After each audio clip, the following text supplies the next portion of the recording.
Welcome back to the show. Today, we are delving into various trade possibilities for a certain team located in Dallas. Every year, I find it enjoyable to assess the theoretical implications linked to ascending or descending in the draft, whether it concerns the first round, the second round, or even dealing a player. We will be utilizing the updated NFL trade value chart, which reflects the realities of trading. There are times when teams might pay too much or too little, as trades do not always consist of straightforward exchanges. Elements like leverage and negotiation play a crucial role in these choices. For instance, in the past year, a specific team paid more than necessary for a draft pick, which affected their decision to trade down in the first round. However, this chart provides a reliable estimate of the potential costs if someone intends to make a deal with a willing partner. So, will there be a trade on draft day during the 3 days of the NFL draft? I would love to hear your opinions in the comments. The first trade proposal centers around making a significant leap in the NFL draft to secure one or two exceptional players. Possible targets could include well-known names recognized for their abilities.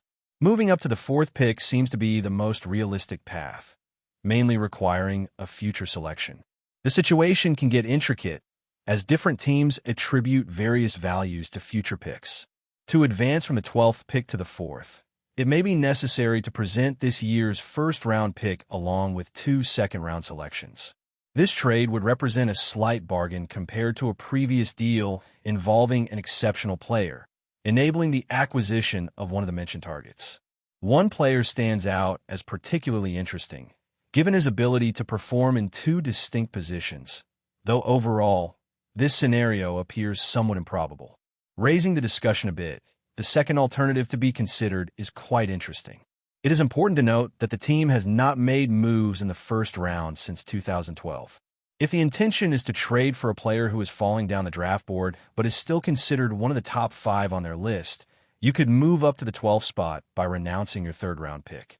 It is essential to remember that there is no fourth-round pick available this year. If the goal is to ascend to the 6th spot, careful evaluation of your options will be needed. It is worth emphasizing that this team has not made moves in the first round since 2012. If you wish to trade for a player who is declining but still ranks as one of the top 5, there is the possibility of moving up to the 12th spot by sacrificing a third-round pick. Keep in mind, there is no fourth-round pick available for this year. Again, if your goal is to reach the 6th position, it may require giving up a second-round pick, more or less. Therefore, you might need to offer a first-round pick and a third-round pick to move up to the 8th spot.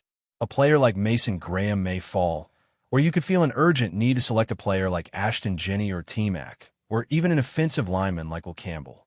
I believe Mason Graham or Jenney might be the only viable options where giving up a future third-round pick would make sense.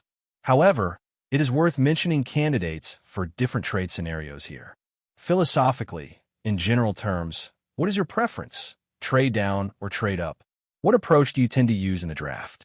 Personally, I lean more towards trading down, but if everyone chooses that strategy, it's not always possible to secure the best return. The highlighted comment of the day reflects this, so feel free to share your perspective. Evaluating a slight reduction in the trade could be an interesting approach. There are players available who may be attractive to you, and you might have faced a bit of bad luck with earlier picks. Trade values can fluctuate, but it is possible to move from the 12th to the 14th spot by sending a pick to a specific team. A similar situation may arise with another team, as the difference is just one pick at the 15th spot. The team would receive a 6th-round pick, while you would acquire a 4th-round pick that you currently don't have. There may be some players that this team is unwilling to trade. This situation remains speculative, as the outcome has not been decided. 4 names have been frequently mentioned in relation to the team, and if you decide to trade down, it is not guaranteed that all these players will still be available at the 12th pick. Moving up to the 14th or 15th position also carries the risk of losing all these players. So, who would you like to see chosen in the first round? Leave your opinions in the comments. There's always the possibility of a partner willing to negotiate in a draft class that presents a degree of uncertainty. You may opt for a moderate trade as we evaluate alternatives. A team that typically doesn't move up could represent a distinct situation in this range, but the values may adjust attractively. It's possible to secure a third-round pick by trading from the 12th to the 19th spot. There is some uncertainty regarding the trade-down options. It is feasible to consider a move from the 12th to the 19th spot. The team in question is known for rarely moving up, so perhaps the situation will be different this time, although the value remains attractive. By trading down, you could acquire a third-round pick. There are offensive players available, and if opportunities arise, it's worth considering some alternatives. Regarding offensive linemen, there are options, but it seems unlikely that some of the desired players would be available if a trade-down occurs. If the team cannot secure a standout receiver and still wants to address that position, trading down might prove to be a viable strategy. Additionally, there is the possibility of a significant movement in the draft, which would allow the team to acquire assets it currently does not possess. Soon, we will examine what this trade scenario might involve. The thematic badge features the outline of the continental United States, with the famous team logo prominently displayed. Without a doubt, it's the Team of America and is available in white, darker black, and the classic black. There are also sweatshirts available this year, and for those interested, the website will feature all these items, including a t-shirt option. This is the official league merchandise for the 2025 draft, with links available in the comments and description of today's conversation.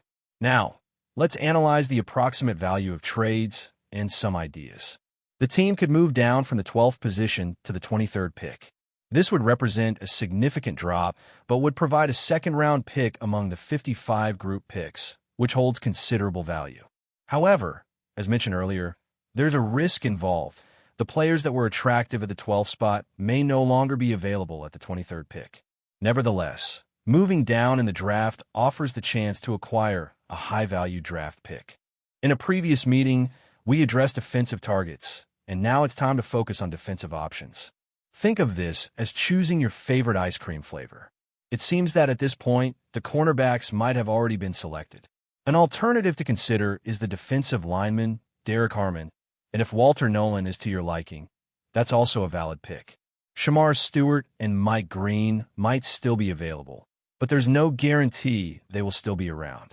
Other notable names include Gad Campbell as linebacker and Malachi Starks. Overall, prioritizing a receiver might be the most sensible option, considering the current situation. Imagine picking your favorite. It really seems like the cornerbacks are no longer available. You might consider Derek Harmon as a defensive tackle, and if Walter Nolan is appealing, that's also acceptable. Shamar Stewart and Mike Green might not be available if they are selected. Gad Campbell and Malachi Starks are also potential options, but focusing on a receiver seems more in line with the available options. However, the more you trade down, the greater the chance of losing all those players. They might no longer be available, and there is inherent risk in moving down in the picks. Now, let's move to the second day. You can move up in the second round for the first time since 2014, when a significant decision was made that turned out to be beneficial. Let's focus on the start of the second round, with the 35 pick from Tennessee. They need valuable draft picks and would receive a third pick in exchange, 34 and 76, which compensates well for the 35 and 120, ensuring you don't lose your picks. Now, what will your focus be? The position you don't address for your top needs will likely be where you direct your attention, whether it's running back, receiver, cornerback, or defensive line. There may be a player falling, such as Will Johnson in the first round, and if Ibua isn't selected, perhaps you can negotiate to acquire him. This could be a viable option considering the costs. Now, let's offer live coverage of the NFL draft as we've done over the years. Our coverage will be available in the Cowboys report, and we may do some simultaneous broadcasts with our main content, especially on day 3 when there is no fourth-round pick. Picks will be announced faster than on major networks, where you'll get real-time information on selections without interruptions like first-round player interviews, which I personally find quite unpleasant. There won't be any commercials. You might consider trading down in the second round, which could be quite appealing depending on how the draft unfolds. The estimated trade value of moving from 44 to 51 with Denver would yield a fourth-round pick in return. This way, you could handle situations regarding Trey Lance and Jonathan Mingo, who lost consecutive seasons. You could move down several spots in the second round, as long as there's still someone you can acquire, and then receive that fourth-round pick back. This possibility seems very interesting. Again, if you have the proper interest to trade and don't move away from too many players, it's viable to move down several positions in the second round, as long as there's someone still available to choose, and with that, recover the fourth-round pick, creating an interesting situation. If there's mutual interest in the trade and not too many players are given up, a running back might still be available, as there may be plans to move up and select a running back or receiver as well. Additionally, the possibility of trading a player remains, though it involves certain uncertainties. The idea of trading Dunn Clark could arise, as this might save $3 million, although it's uncertain if any team would accept this trade. If selecting a pass rusher with a valuable pick, Sam Williams could be put on the trade list, considering his selection was made by the previous coaching staff. Marshawn Nelland was drafted, but there's no guarantee he'll thrive in the long term, and factors related to Jalen Tolbert might also be considered if a receiver is selected early, even though depth remains a priority. There's a possibility that Matt Leck, as a draft pick, might attract trade interest, although this remains speculative.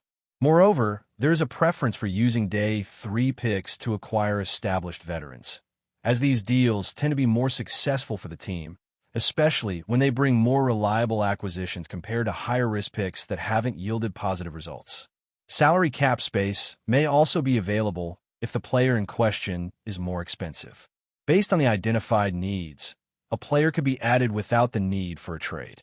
If positions like receiver, defensive, and running back are prioritized, considering a trade for a defensive player with a day 3 pick could be an alternative. If looking for a better backup quarterback, a trade could be arranged. The prospect of acquiring a new defensive lineman, pass rusher, or linebacker is becoming increasingly attractive from a value standpoint. But before we continue, don't forget to subscribe to our channel and give this video a like. Your support helps us keep bringing you the latest updates on the Dallas Cowboys. Feel free to share your thoughts on the news in the comments as well. The NFL offseason is always full of rumors, but the one swirling around the potential arrival of Tristan Wirfs to the Dallas Cowboys has fans on the edge of their seats. Imagine one of the league's best defensive tackles, a 4-time Pro Bowler, and the highest-paid offensive lineman in history, joining one of the most iconic franchises in football. It sounds too good to be true, but the speculation is growing louder by the day. Wirfs, who has been an absolute cornerstone for the Tampa Bay Buccaneers offensive line, has proven his worth since being drafted 13th overall in 2020. He's helped protect Tom Brady, allowing just 1 sack in his rookie year, and played an integral role in the Bucs' Super Bowl 55 victory. His move from right tackle to left tackle in 2023 only added to his reputation, as he earned a second first-team All-Pro selection. And now, after securing a massive contract extension with Tampa Bay in 2024, the buzz around his future has reached Dallas. The Cowboys, a team already loaded with talent, are reportedly looking for an elite offensive lineman to shore up their line and improve their Super Bowl chances. The addition of Wirfs could be a game-changer. With Dak Prescott at the helm and a dynamic receiving core, Wirfs could provide the protection needed to unleash the full potential of the Cowboys' offense. His proven track record of excellence and adaptability makes him an ideal fit for a team that's ready to take the next step. However, the path to acquiring Wirfs might not be as straightforward as it seems. The Buccaneers, with their recent investment in Wirfs, will be reluctant to let him go, especially after he cemented his place in history as the first player ever to be named All-Pro in both the right and left tackle positions. Dallas would likely need to pull off a trade or work out a deal that would entice the Bucs to part with their star lineman, a move that would undoubtedly shake up the entire NFC landscape. For Cowboys fans, the idea of Wirfs in a Dallas uniform is nothing short of electrifying. But with every great opportunity comes a significant challenge, and securing a player of Wirfs' caliber will require careful maneuvering. As the rumors swirl, the anticipation is palpable. Could Tristan Wirfs be the missing piece to the Cowboys' Super Bowl aspirations, or will another team swoop in and claim him for their own? Only time will tell. That's it for this update. If you enjoyed the video and want to keep receiving exclusive news about the Dallas Cowboys, please subscribe to our channel and give this video a like. We always look forward to your comments and opinions. See you in the next video.